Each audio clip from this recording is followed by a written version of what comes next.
Good evening and a warm welcome to BIC Screens in collaboration with Vikalp Bengaluru. Today's film we're discussing is Something Like a War.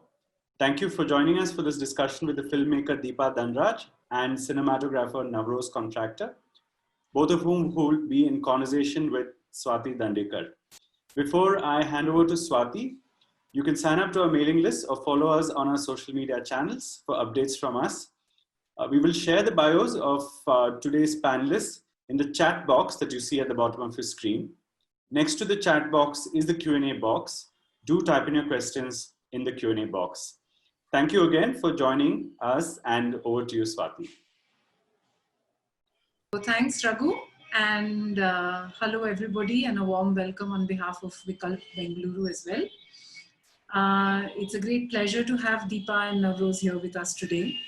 Both Deepa and Navroz have been making films for several years, a few decades, and they have an extensive filmography each, which of course you can read about in their bios.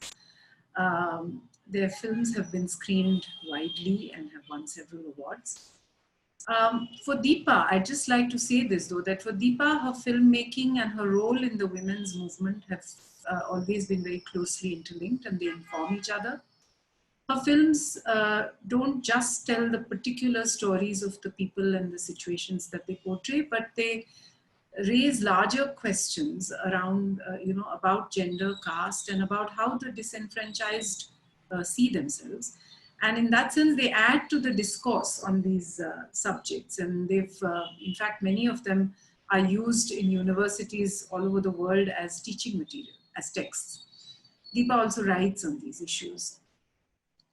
As a cinematographer, Navroz and Deepa has worked on Deepa's films, but he's also shot many different kinds of films, fiction, documentary, and ads too in his early days. He's also a photographer with many solo exhibitions and a long-time motorcyclist who has ridden on many different and difficult terrains and writes regularly about all things motorcycle. Thank you both for joining us today. Why did we choose to show Something Like a War, a film that is made 30 years ago almost, in 1991? Apart from the fact that it's a powerful film that is of great relevance even today, we felt that it's an opportunity to learn and understand the political climate and the ideas and the discourse prevalent at that time or even before the film was made. And it also gives us a glimpse into the history of the documentary film itself in India, because you were among the first filmmakers to tell the stories that had never really been heard on film before. So let me begin with where, in a sense, I understand things began, which is to 1980 and to the setting up of Yugantar. So this is a film collective that you set up with Navroz, Deepa, and with two other activists, Abha Bhaiya and Meera Rao, right? And you chose to identify yourselves as a feminist film collective. So can you share with us a little bit of what prompted you to set up this collective and how you came to see yourself as feminist filmmakers, and how did the films that you make as a collective sort of help to shape your film practice? So just to give a little bit of background, that at the time in 1980 or 79 to 80, there was, I think at least in the metros and across the country, there was a lot of how can I say it? It's as if women were, in a state of ferment across the country. There were so many issues, whether it was the rising price of vegetables, say in Hyderabad, that they were protesting about, whether it was dowry murders, whether it was domestic violence. You suddenly saw it was a different kind of politics. And it was led, of course, in those days, it was led mainly by urban women who, I would say, middle-class women or even upper middle-class women who had emerged from many different locations, from academia, Many of them had left parties. Some of them had been part of radical student politics. It was a very mixed kind of group, you know. And I think at that time, the emergency had just ended. Some of us had been active uh, during that time, and it seemed to be a kind of a political transition, you know, from what we were doing then to enter these kind of protests and struggles and things that were happening around what we now term the autonomous women's movement. So it was in that kind of context. So I think the joining the movement, being part of those debates, part of those whatever it is, whether it was meetings, whether it was marches, whether it was making posters, songs, you know, street theater. It was a very, very exciting time. So if I look at it, I think the participation in the movement came first, films came later, right? So it wasn't that we set out to make feminist films, it wasn't that. But automatically, because the kind of politics that we were engaged in, and at that time, there was a way in which one was very gradually self-identifying as feminist, right?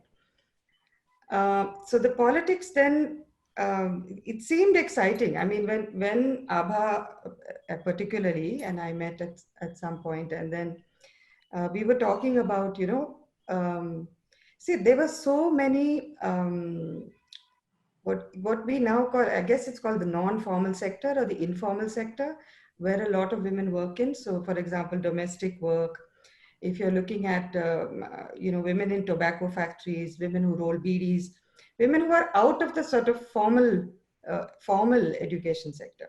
And we found that in so many places, women were organizing. There was trade union activity, there were other kind of organizations being formed.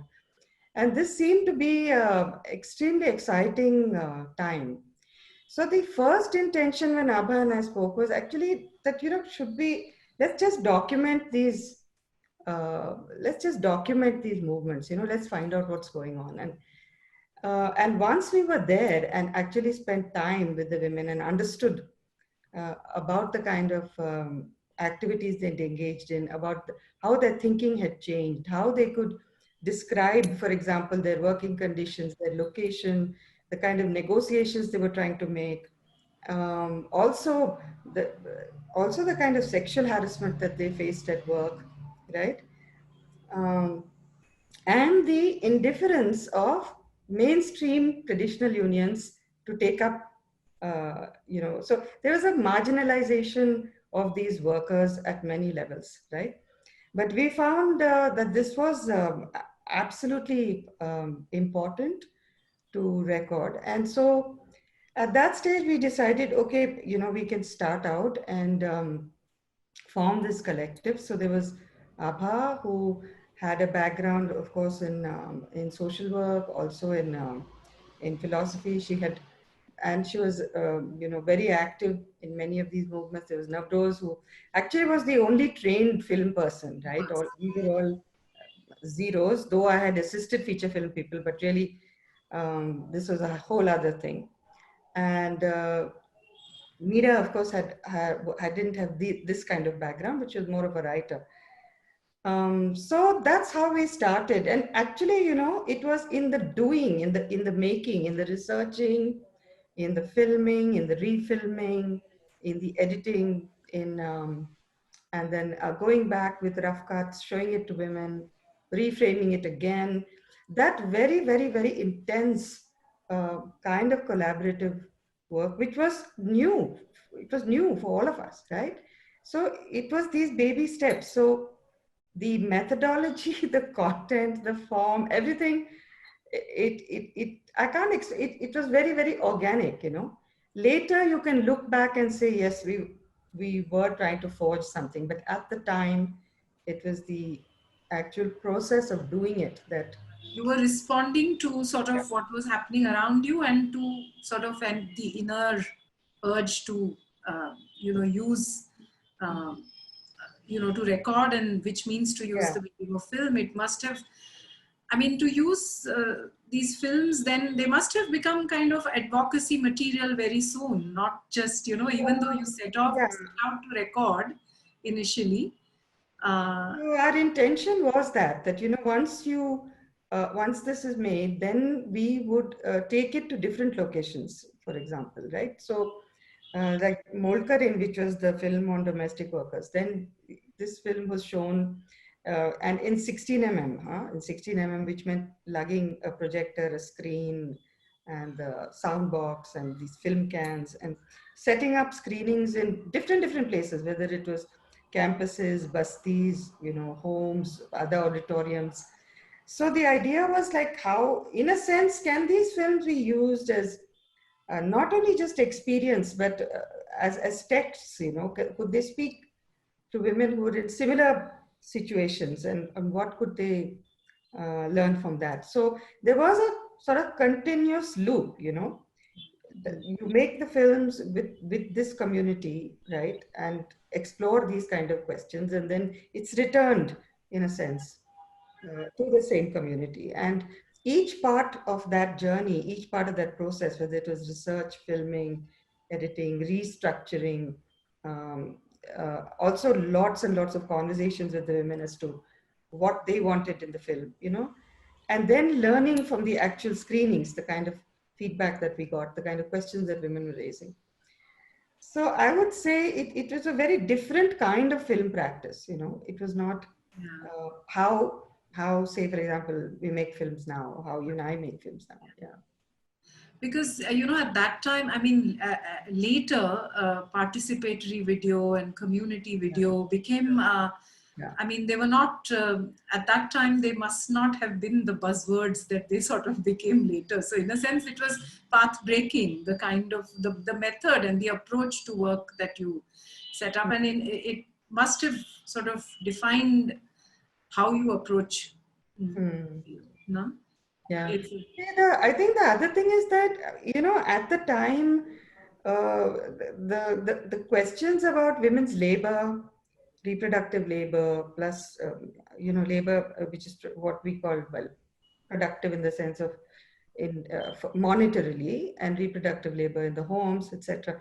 So when we say feminist, or when we said we are self-identifying, whatever it is, because we were also trying to not only just make visible, but raise questions about these things, right, in a very different way. And at the time, you have to understand that the kind of the political climate, so whether it was a straight up Marxist, or whether it was even Maoist, or whether socialist, or any of these kind of groups, there was a way in which the women's question, plus all these institutions, whether it is the family, whether it is work, none of these things were raised in the way that it began to occur after, say, from 78 onwards, So I think our films automatically reflected that, because we were also struggling with the same questions. And one step more, struggling with how to represent these questions and how to intervene in these debates that were happening across the country. So, yeah, I would say that's the sort of trajectory. Yeah. So how did the idea of something like a war come about? How did you, because it was, I mean, that was the time when it was, the narrative was that about poverty in India was that one of the big reasons for poverty is overpopulation. And it is the poor who are also responsible a lot for sort of adding to the excess population of this country, and that was continuously the narrative. So whether it was in texts of economics or even otherwise, and therefore family planning was in a sense viewed as something that India needed. So how did you come to this subject? I think there were 2 or 3 things. I think at the time I just had a baby, number one, and I think when you go through the system, of childbirth and the whole thing, there is a way it really comes home to you, in the sense of what women experience in the kind of medicalization of what happens, that kind of childbirth and stuff. So that was one thing. But I think, and I took a year off, a year and a half off after Mana was born. And at the time, I just started reading a lot because this intrigued me. There were, and stories were coming out. For example, in Rajasthan, there was a food for work program, and there was a news report of how women were not allowed to participate. And food for work meant that there were drought conditions. It was almost declared a famine area. So you can imagine the duress, you can imagine the extreme distress that people were in. And they were not allowed to participate in the food for work program unless they got sterilized. And these kind of things, the complete coercive and corrupt nature of this program. It was revealed in bits and pieces, right? And then at the same time, you had women's groups that had started court cases against ICMR, against testing of very dangerous hormonal contraceptives. That was going on at another level. So in this kind of context, and I was doing a lot of reading because being at home, and I could, whatever I could access as a print material. And, it was just shocking. I mean, it was just shocking when I first visited a camp. A camp, to explain, is basically any kind of room. It could be a panchayat hall. I can't hear you. Sorry. By a camp, you mean a camp where the realization camp. Yeah. Yeah. So and that itself is such a euphemism, because actually what it meant was any room that could be used, whether it was a Zilla Parishad hall or a Gram Panchayat thing or a community building or a school classroom. And doctors would come in for the day, and various government functionaries would collect the cases, so in courts, of the women who were, and leave alone anything. What was horrifying was even medically how dangerous this was, right? The rooms were not treated properly, and women were packed off. I mean, there was no observation period also post the laparoscopic surgery.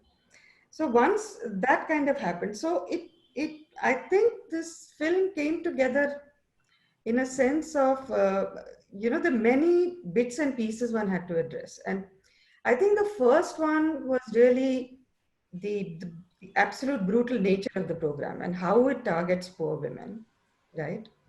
And that was one part of it. And that structurally one could find. I mean, one could find, you could find the camps, you could find, as you can see in the film, we've also found 2 women who were part of the North Plant trial. Also, we found a private doctor, Dr. Mehta. Yes, how that was a question. How and where did you find? That is incredible, because we. Yeah. Also, was it? How did you get he allowed you to film and so on? Yeah. See, Dr. Mehta, we found, and you won't believe this, in this very prestigious British medical journal called The Lancet. And it's so shocking that the article in The Lancet actually praised Dr. Mehta.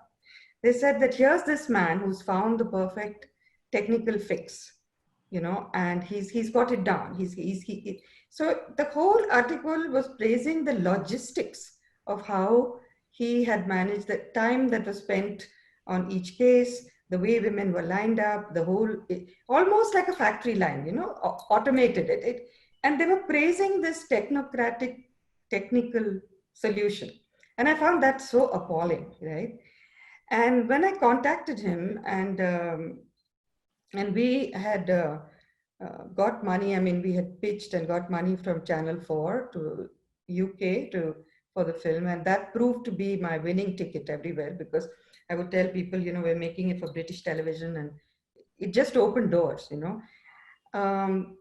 though our main audience was going to be in India, but just these words. So when I told Dr. Mehta, I said, we'd like to come and film, and he was fine. He said, please come, and I'm going to be in Malegaon, and I'm going to be there from this day to this day, and you're very welcome, and you must see how I do it. And he really completely believed in his in his system, you know, Yes, and what he yes. was doing, right? And that's very apparent in that scene, which is such a chilling scene, you know, where he's performing the operation, he's talking about it as he's doing it, he's kind of almost Yeah. boasting that he's able to do it so quickly, and that whole assembly line of, you know, like, come, done, next, you know, that sort of a thing.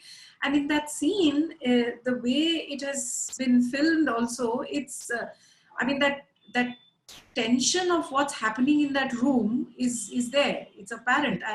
And what was it like filming that scene? I mean, can you talk about it now, Rose? Can you talk Yeah. about it too? You want to ask Navroz? Yeah. Very different, because it's you know, inside this room where I'm sure you had, you know, you couldn't have lit, you couldn't, there was absolutely no chance of doing any of that. uh, Now, Rose, you want to share a little bit about how that Yeah, the thing is that, by the time we came to shoot something like a war, this is almost 10 years from the first film of Deepa that we shot together. So, film cameras, film speed, everything has increased quite a lot. Nothing compared to today. So, going into a place where there is a medical practice going on with tube lights and outside lights and all that was not a very big deal to control.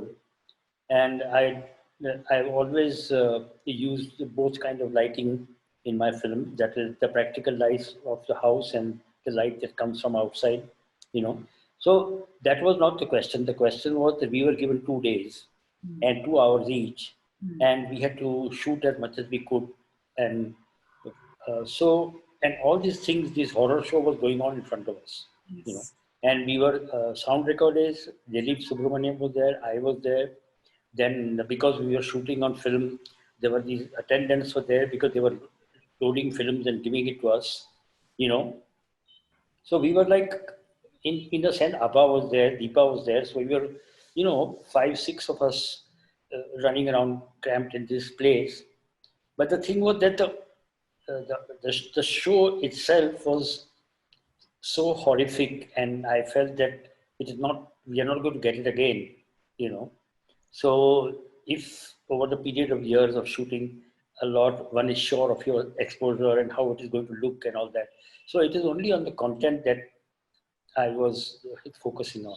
And also, if you notice that film, something like a war, or even other films, the Uganda film that Deepa has done, it very often people have told me that how many cameramen were you? So we were always only one cameraman, you know. So you are not only doing the what the doctor is saying and what he's doing, but you're taking women's portraits, you're taking cutaways, you're taking people answering, women screaming, people sitting in the line. So it is like at that particular moment, it was a real run and gun situation, and the the amount that we shot, I don't think we really shot very much in today's terms, but we shot everything and almost used everything, so which was interesting in that way. But I mean, was it sort of emotionally also very difficult, sort of? Well, I tell you something, that when you have a camera and you have all these technical things going in front of you, that very often people have asked me that when you shot Deepa's film, does they affect you? Like even Kya Hua Sher Ko, where there was so much violence, bloodshed and everything. Yeah. But at that particular moment, that that you have this machine in front of you and you have a ticket to shoot, and your job to bring it back to for a greater cause than your own Yes. feeling overtakes all these things. Yeah. But that's how I deal with it, Yeah. Deepa, you want to add something? No, but what I want to say is also in those circumstances where you can't communicate verbally as a team, Yeah. So because it was just, you had to use either gestures or looks or something to indicate, okay, look, look what's happening here, or can you do this? So that also, I think, inside that theater was pretty hard, just yeah. So and what I want to say is that, you know, even that the way Navroz was framing, and you know, sometimes even looking like, you know, what happened to this woman? She's upright, and next minute they put her down at almost a 90-degree angle, and she's gone from frame, and he's wondering, you know, where did she go? And it's so unnatural, you know, that position to do that to a patient. Yeah. So I felt like in the edit that franticness, you know, the tension of even this search to find the person or find the image or how you frame it. So in the edit, we also kept that. I wanted to keep that tension. That It's there. It's there. yeah, It's visible. Yeah. Also, that woman with the hand clamped on her mouth to oh, yeah, prevent her from screaming. So yeah, it's all, yeah, yeah. yeah, yeah. Mm-hmm. You know, I want to ask about how you again. It must have, you know, when you watch the film, the two parallel narratives, the tracks that it has. One is the women's group that is sitting and talking together, and then of course the the sterilization camps and the doctors and the state sort of the government officials and the patwaris and all, you know, Yeah. that establishment which works. And you know what is interesting is that those very women who are talking and those people never really meet. It's not that kind of connect, but they are connected so strongly because it is for these kind of women that establishment, or rather against whom, that it's working. And these women are very sharply aware of what the game plan of that group of people is. Yeah. And so how did you arrive at this sort of form of this? Because, you know, when you watch the film, it all seems so resolved that it has come together so beautiful. But was it like that? How did you come? Because, you know, I mean, the form is interesting because the what's happening in those sterilization centers is so grim and so scary that, in a sense, the women and their conversations, you know, are provide that sort of, it allows us to kind of come away from that grimness and engage with you know, Yeah. issue at a very different level. No, I think the idea of having the women's group was, you know, when first time going to Rajasthan and meeting these women who had protested, you know, these community workers who had brought the case of that what I had told you earlier, that Food for Work program, and the Patwari who wanted the sterilization certificates, and meeting them and listening to how they had dealt with it and their understanding of what he was up to, the whole pressure for targets, and how, you know, that, I mean, I remember women saying, you know, ek bori gehu ke liye, you know, they literally just for one sack of wheat, right? That's what you get, you know, that is the temptation. And when there is famine and when there is no work, you know, और क्या है बेचने के लिए, you know, what else is there that we can offer up? What else can we trade? What else can we negotiate with, you know?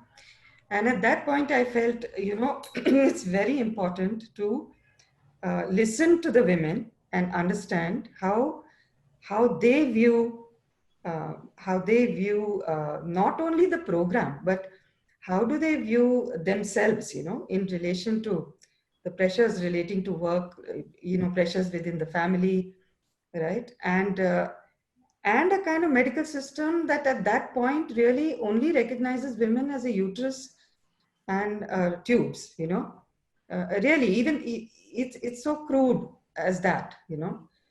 And not wrong, because at the time I remember that the health budget, the central health budget for women, actually, if you broke it down and looked, 80% went to the family planning program. 80%, you know. And that was obviously then for women in the reproductive age group, you know. What about women who fell outside the reproductive age group? And what about all the other health questions and issues that needed to be dealt with? That was only 25% of the budget. So you can just see the very skewed asymmetry of that. So once this idea occurred, then we thought, you know, we should get a mix of rural women and urban women. And so we found women from Delhi who were also part of a kind of NGO that was doing health work in some bastis there. And so had a very good understanding of how it works in a city. And actually, it was a complete, jumping into the deep end, okay? Because our idea was we'd spend a week together, right? Every day we'd meet, we'll just have free flowing conversations, which we will record. We had no idea maybe we'd end up with zero, okay? But let's just give it a shot. It was a little bit guided, I would say, little bit facilitated, but not much, because once women started talking, not just it, and you see the thing with women's bodies, it's not just about that reproductive period, right? So we wanted to know right from the beginning. So the first part of the film where they talk about their experiences of menstruation, they talk about shame, they talk about so many things, right? Yes. And we spent 7 days together and shot a lot at that time. And later when we went back and looked at it, it was absolutely brilliant, Yes. I mean, the way women could theorize from where they were, where they were located, right, was so brilliant. So then it seemed very natural that we would have this as a major track. And the other track, of course, was in a sense more traditional documentary, like more investigative and etc. But yeah, so that's how the idea started. But when we began, it was a complete, experiment. So let's see what happens. And to trust. You see, the other thing is that it had already, as Navroz said, it had already been 10 years. 10 years of filming with women, and my infinite trust in their really in the brilliance of women at every time, whether it was the tobacco factory in Nipani, whether it was the Molkarins of Pune, I don't know, whether it was the women in the Chipko movement in Uttarakhand. This has never failed.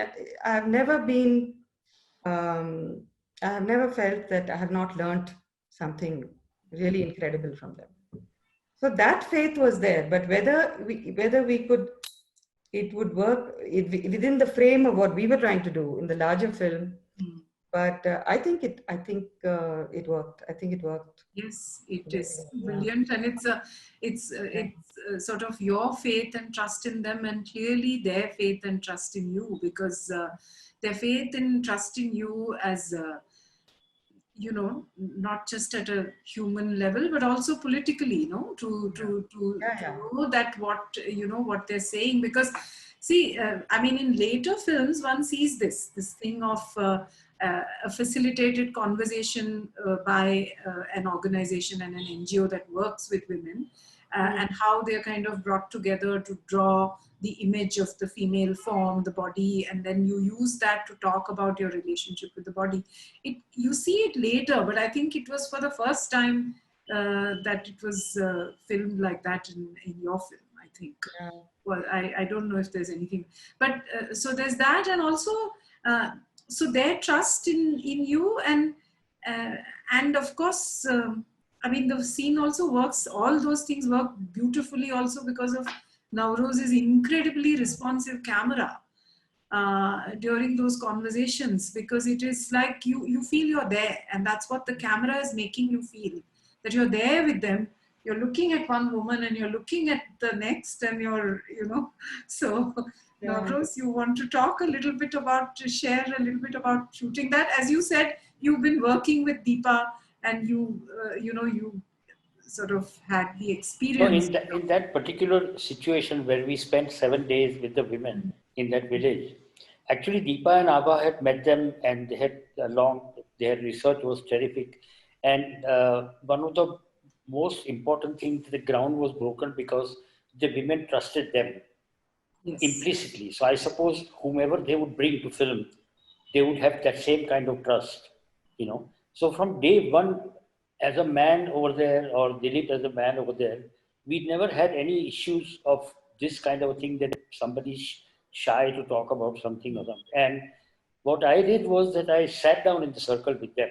In most of the shots are where they are talking, except when you want to take a long shot to establish things.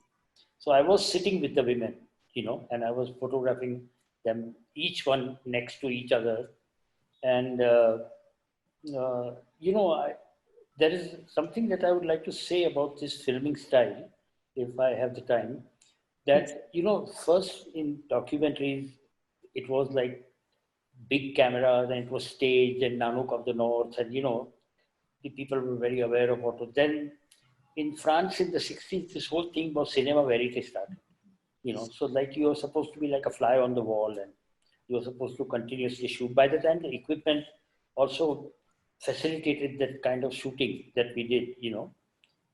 But there was another style that was emerging, and I was not very happy about this cinema verite thing, is that you can never be invisible. You've got this big camera, this big lens, and sometimes some assistance and this big boom coming on you all the time and all that. So you have to be either you be part of their life and shoot and not pretend to be invisible. Around the world, yeah. Yeah. So the thing is that there is a whole bunch of us cameramen like Richard Leiterman in Canada and myself and another few people started this whole thing called the living camera.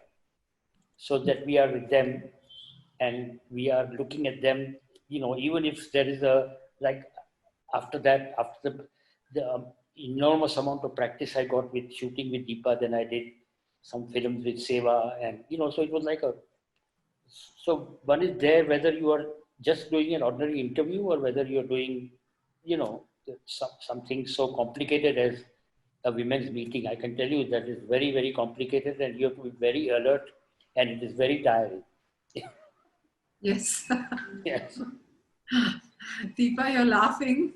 Because the thing is that it is the homework that Abha and Deepa had done in their film, and in fact in every film of Deepa that I say, that her research is so almost so severe that when you go there, actually things are given to you on a platter. You have to make it. You have to. I mean, you have to think like you're her eyes, or try and be her eyes. Yeah. Deepa, what is the... I was laughing because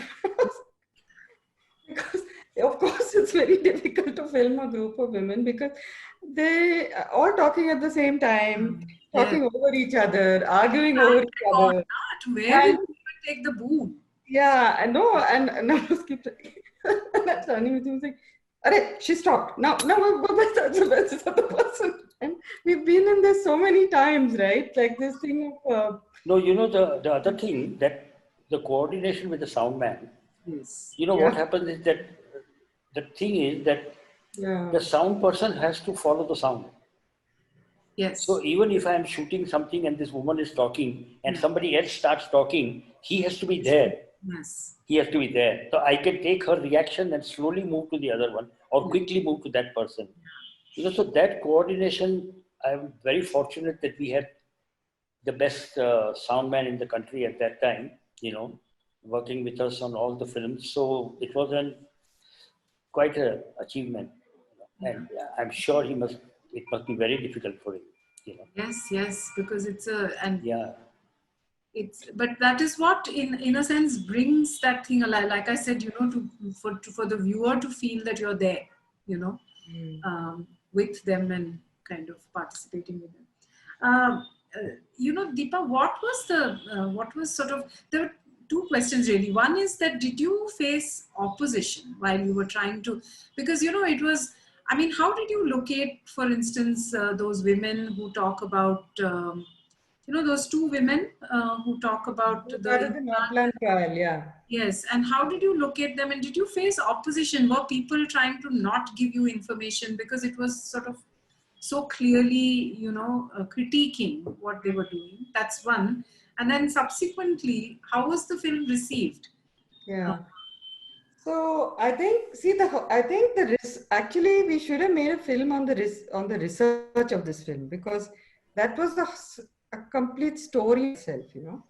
For example, like the Norplant trial, for example. Now, we couldn't get anything out of ICMR.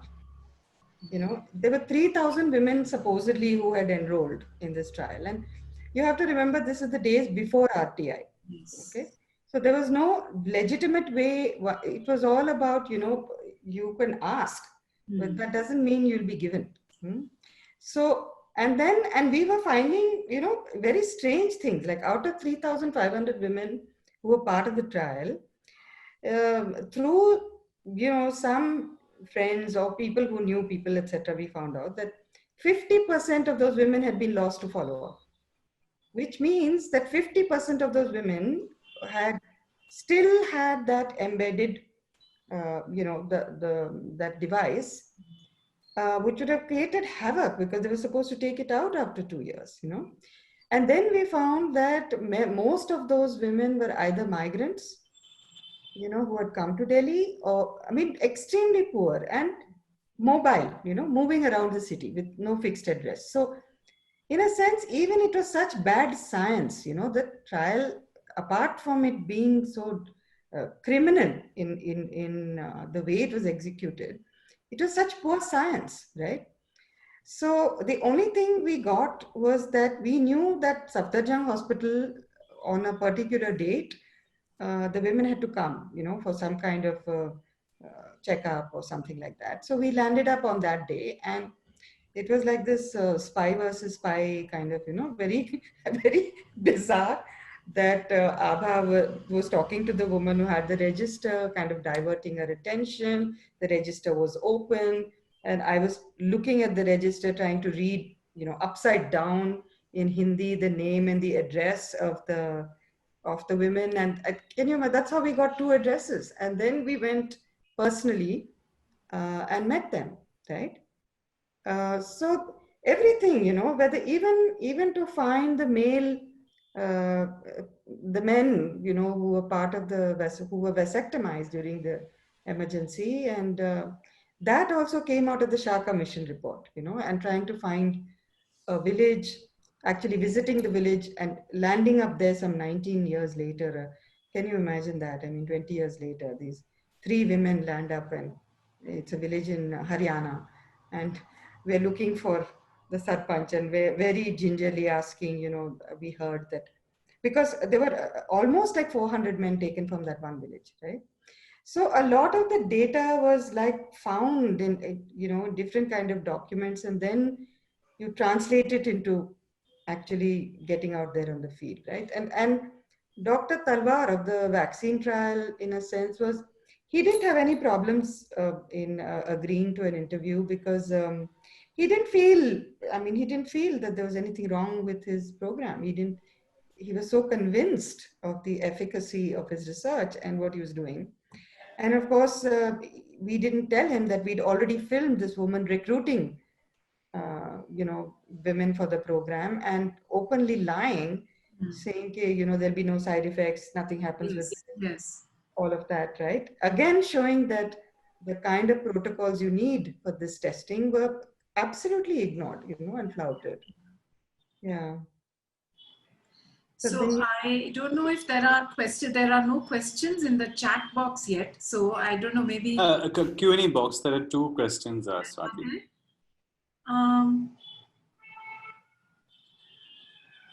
Is there there's a Q&A box. Sorry. Yeah. Okay. So yeah. So one is a question that I've already. Did the government give you any trouble after the film was released? Is a question from Anika Ellis. Deepa, you want to answer that, which ties up with my question of what was the reception also, and how was it perceived?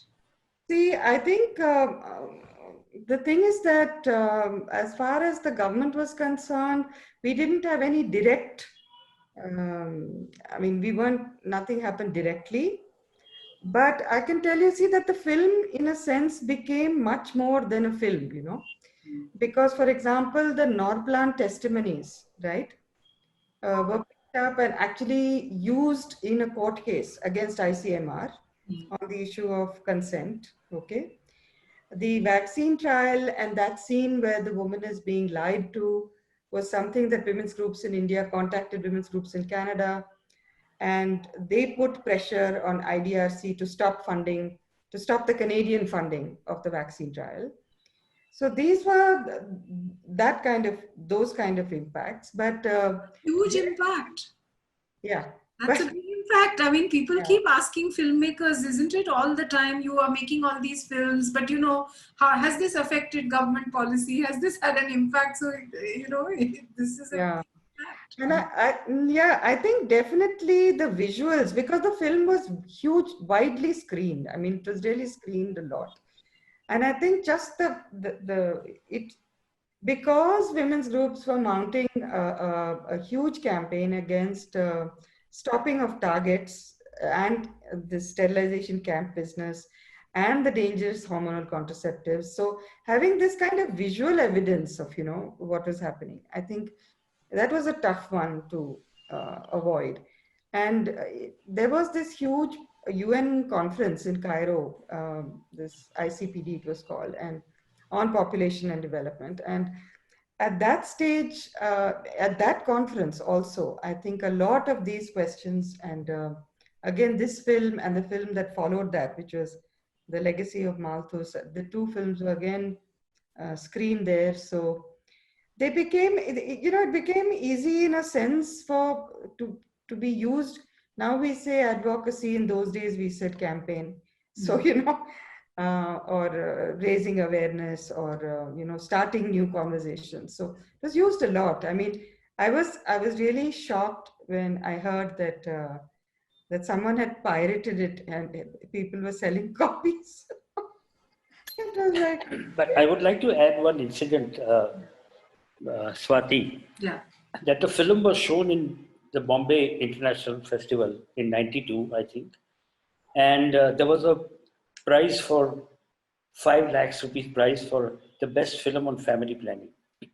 And Okay. the film was shown, and it was a house full, and everybody, you know, liked the film very much.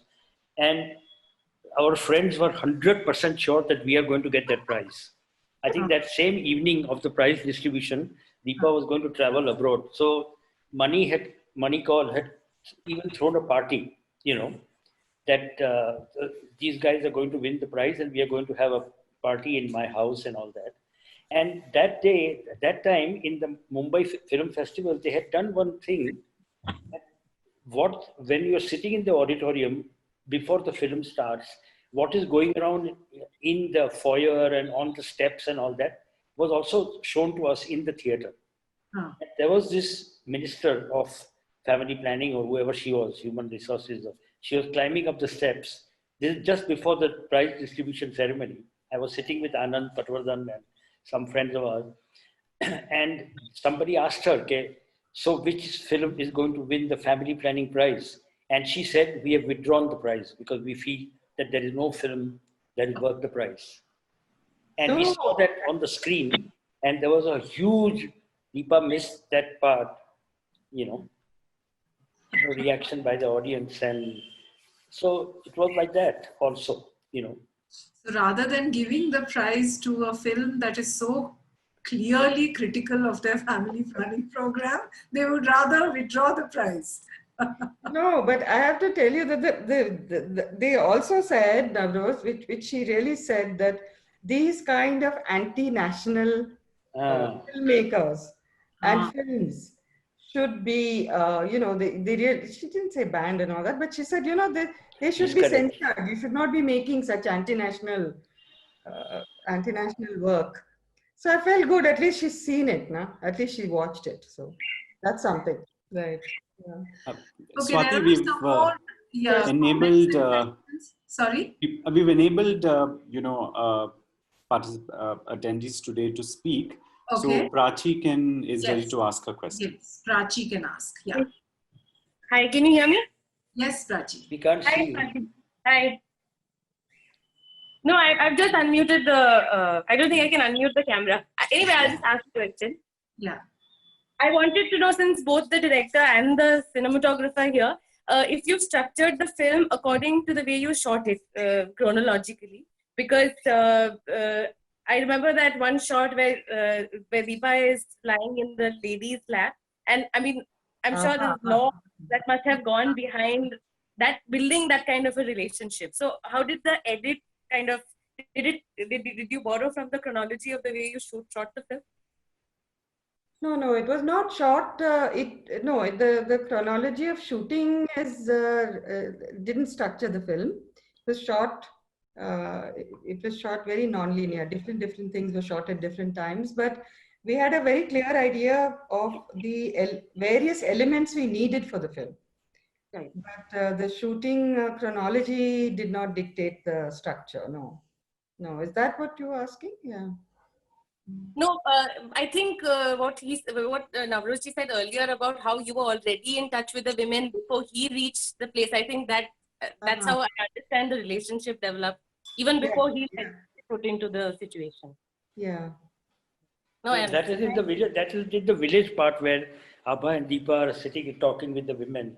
Yeah, that's the one. But there are so many other things in the film which were shot as and when we had the opportunity and stuff to go. It was not shot chronologically at all. Deepa, maybe you can tell them something about Haida. Yeah. So, okay, I think the thing is I worked with also a Canadian editor who's very, very experienced. And I think really she had a lot to do with the way the structure worked. So that would be one thing. But I see here there is Yashu has asked about negotiating consent of the women while shooting, and I really want to talk about that. Yeah, okay.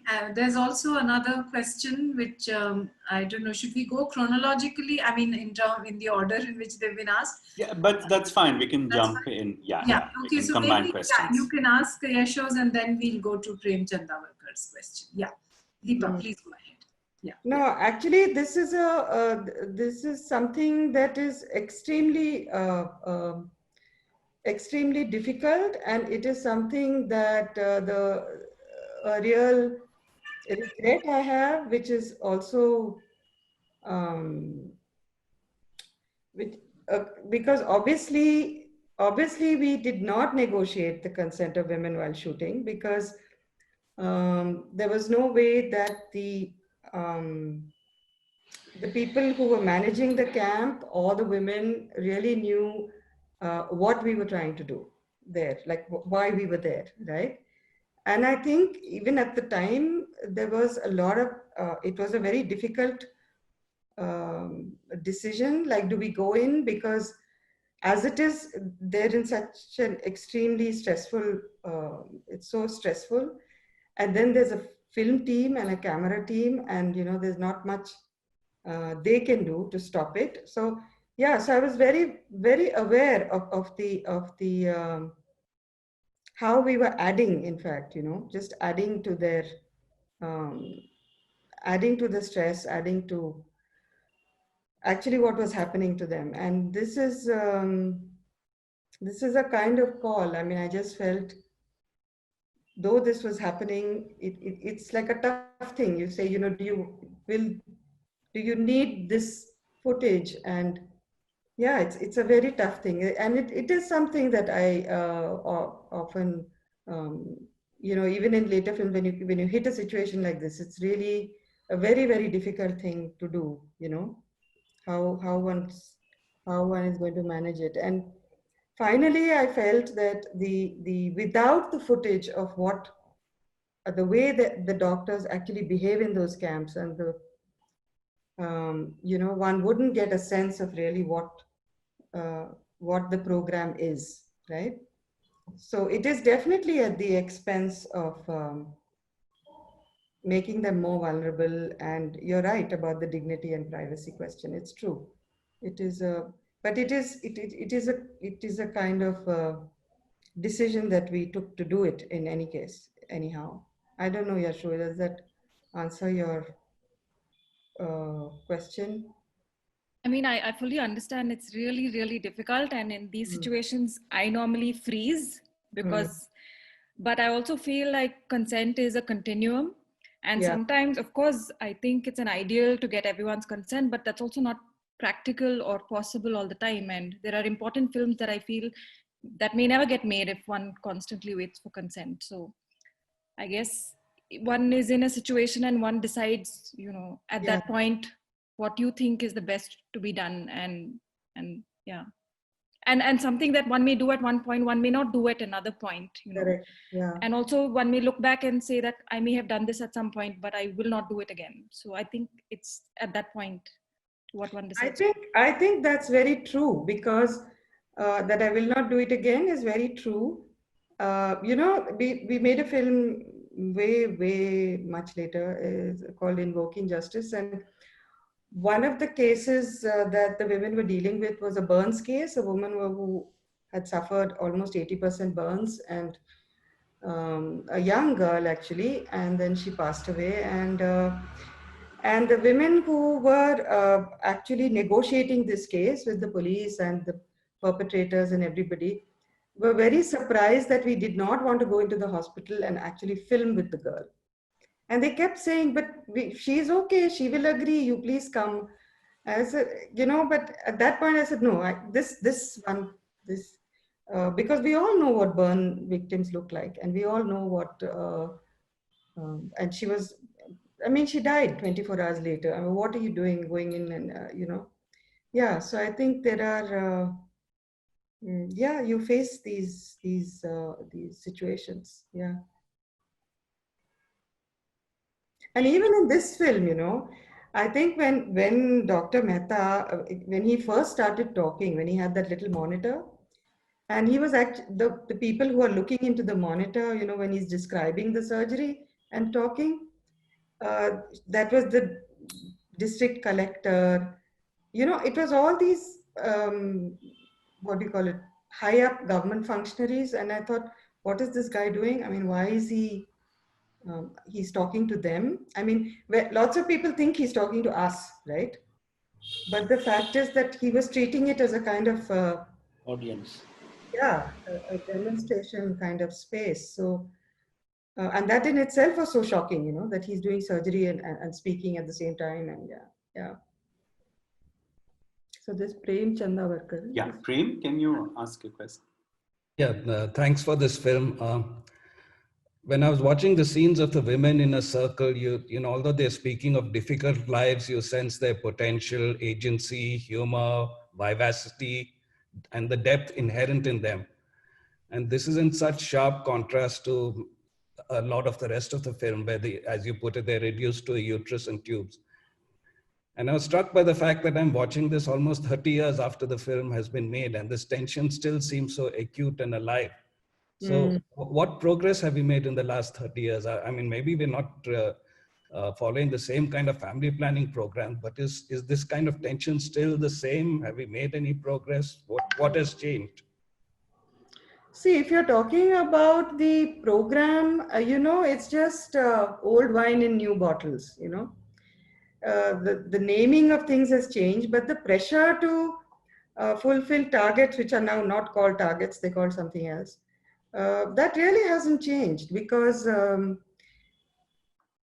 is this, I mean, earlier when I was talking to Swati, I was saying that, there is this whole, Malthusian consensus, right, that has been created, whether it's the health department, whether it's government functionaries, within middle class people, upper middle class people, and that will never go, that, you really have to restrict or control the number of children that the poor will have. And this, even though in the last 30 years, if you look just at statistics, you can see rates falling growth, particularly in the southern states, and some southern states have even achieved zero. But that mindset is not going to change, and so the way the system still views women who access the medical system, I mean, their major focus really is on reproductive health. That still hasn't changed, I would say it still hasn't changed. Yeah. Last question from Sunanda. Yeah. Yeah. Hi, Deepa and Navroz. I was just wondering whether you could talk about your screenings, especially community screenings, and whether you had any interesting discussions with the women, and whether you remember any of them that you can tell us about.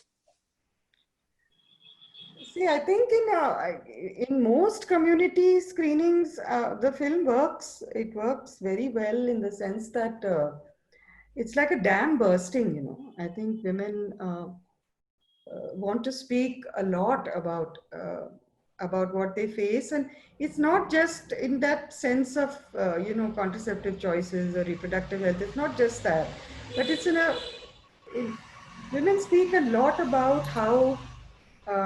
It's so surprising, not surprising to me. In fact, now I wait for it. That, there is that small discussion where I think it's Shanti who says, that how we learn shame, there is that small bit about when the women are talking about, when this girl says that, when her breast started or she started getting pubic hair and the mother said, now you have to be careful because, badi ho gayi or something.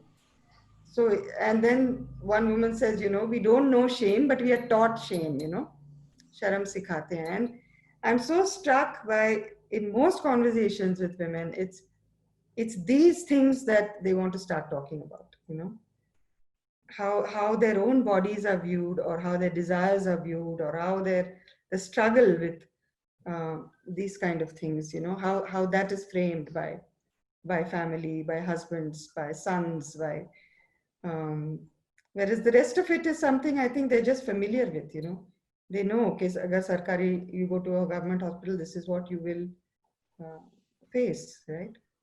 But these other questions about the body and agency with the body, whether it's desire, whether it's sexuality, these questions are not really, and most of the discussion stays at that level. I've also had a lot of experiences, particularly with younger women who are very disturbed by the sterilization scenes. It's just too hard and too harsh, and most of the time when I'm looking at them, I realize, that unconsciously they have a hand on their bellies, like a very protective hand on the stomach. It's like, and this again goes back to, I think, what I was trying to tell Yasho is that even in the edit, I think like some people have told me, why do you keep going back to those scenes? We know, okay, you've done it once, twice, whatever. What is the reason to again and again to show us that, and I think at the time, also, when you start a film, there is an intention, right? There is an emotional intention with which you begin a film, and I think for all of us, I think that film, the emotion was rage and anger, and I think when that emotion guides you through the entire process, including the edit, it's like, we're going to rub your nose in it. I don't know, it's a complex thing. What is the prevailing emotion through something? Yeah. And the men, how did the men react? The men, it's very interesting. I have to tell you, like in the Bombay Film Festival, the first time it was a public screening, more than 1,000 people, okay? Packed. The auditorium was packed, absolutely. And when we got to the scenes, man, you could have heard a pin drop. I mean, the nervous tension. There was giggling. There was this awkward silence, shuffling. It was like, what are they saying? Like, what is going on? I remember it was 91. This is a long time ago. Now we are, you have so many films about sexuality, about so many things, right? But think of 91. And after the film was over, most men did not even look at me in the eye. There was a kind of weird embarrassment, They didn't know what to do with this film. And Adur Gopalakrishnan came up to me in the auditorium outside, and he said, when I was watching, I felt I was really eavesdropping on women's private conversations. Right? That was one reaction. It was just, I think it was shocking. I think many things at that time were very shocking. to hear and see. Yeah. Also, the violence of that Yeah. the implementation was it's so palpable in the film that you don't always, you think of the family planning program in one way, and then for those who and then you see it, it's so brutal and so violent to the women. Yeah, it is absolutely. Yeah. Okay, that's it. Yes. Thank you so much, Swati, Deepa, and Navroz. Thank you especially for giving us a glimpse of all that research and your dogged determination behind the camera in telling this very important aspect of our contemporary history. Thank you for that. And thank you, audiences, for joining us today. Yes, thank you all, and thank you, BIC, for Thank you. continuing And collaboration with Vikalp. Thank you. Thank you.